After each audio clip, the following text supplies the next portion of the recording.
anges gardiens que nous célébrons, c'est la théologie, une partie de la théologie qui nous permet de comprendre un peu l'angélologie. Voilà, c'est la branche de la théologie qui étudie les anges. Alors, qu'est-ce qu'ils nous disent? Ils nous disent que c'est une croyance qui date de loin, qui est avant même le christianisme. Et la théologie définit les anges comme des êtres spirituels.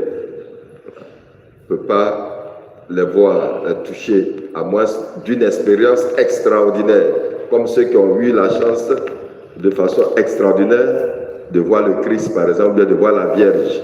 Voilà, ce n'est pas donné, ça ne coule pas les rues. C'est une expérience extraordinaire pour renforcer ta foi que Dieu permet souvent cela. Mais ce qui est sûr, ils sont des envoyés. Et voilà pourquoi je parlais de tout ce qu'on célèbre en un lien avec la mission. Ils sont envoyés par Dieu. Voilà. Et ils sont envoyés pourquoi? On dit qu'ils sont envoyés pour être aux côtés des hommes. Ce qui renchérit dans ce qu'on appelle la providence de Dieu. Dieu crée et Dieu est avec sa création. Ou avec la création. Il n'abandonne pas la création, ce qu'il a créé. Donc, l'ange gardien est présence de Dieu, envoyé de Dieu auprès des hommes pour les guider, pour les éclairer, voilà, pour suggérer certaines choses.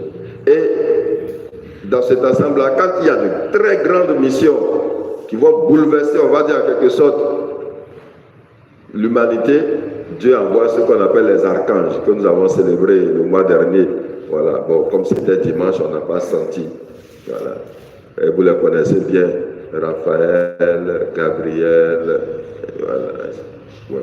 Dans les grandes missions, dans les grands moments, c'est ceux-là qu'il envoie de façon spéciale. Sinon, de façon ordinaire, c'est les anges gardiens qui sont à nos côtés et nous protéger. Et la science théologique dit que, bon, chacun a son ange gardien, voilà, qui nous suggère tant en temps la voix de Dieu, l'éclairage de Dieu.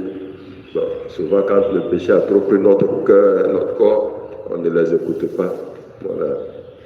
Et donc, l'évangile que nous avons entendu tout à l'heure, on s'est trompé pour ce que j'avais dit au début, mais ce que nous avons entendu tout à l'heure, vous allez voir que au verset 10 de ce chapitre-là, et c'est clair, on a entendu tout à l'heure, voilà, les anges sont sans cesse, voient sans cesse la face du Seigneur.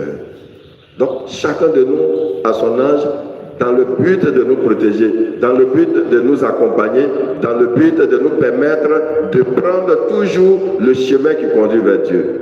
C'est ça leur rôle, c'est ça leur attribution, et c'est ça leur fidélité avec Dieu. Donc, malheureusement, lui qu'on appelle démon est un ange aussi, mais il s'est détourné de Dieu. Et ils sont restés fidèles à Dieu. Voilà. Ils ne font rien que ce que Dieu leur demande de faire. Ils accomplissent toujours et parfaitement ce que Dieu leur demande. Ils sont obéissants. Ils sont obéissants. Et c'est pour cela qu'on dit que l'obéissance est un critère important de savoir celui qui est conduit par Dieu. Vous allez voir que dans l'Église, l'obéissance a une place importante dans le discernement. Voilà, dans tout discernement. Si quelqu'un n'est pas obéissant, il ne peut pas être habité par l'Esprit de Dieu. Et tous les grands saints, tous les grands spirituels sont passés par l'obéissance. Et Jésus lui-même est l'obéissant par excellence, même au risque de sa vie. Voilà, que ta volonté soit faite et non la mienne.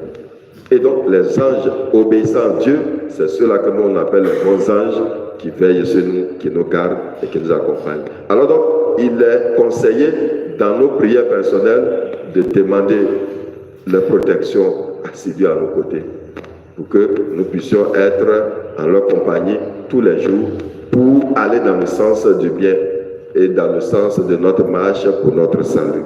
Alors donc, prions chacun de nous, son ange gardien, pour qu'il puisse veiller encore sur nous, nous protéger, nous guider et être toujours sur le bon chemin qui mène à Dieu. Amen.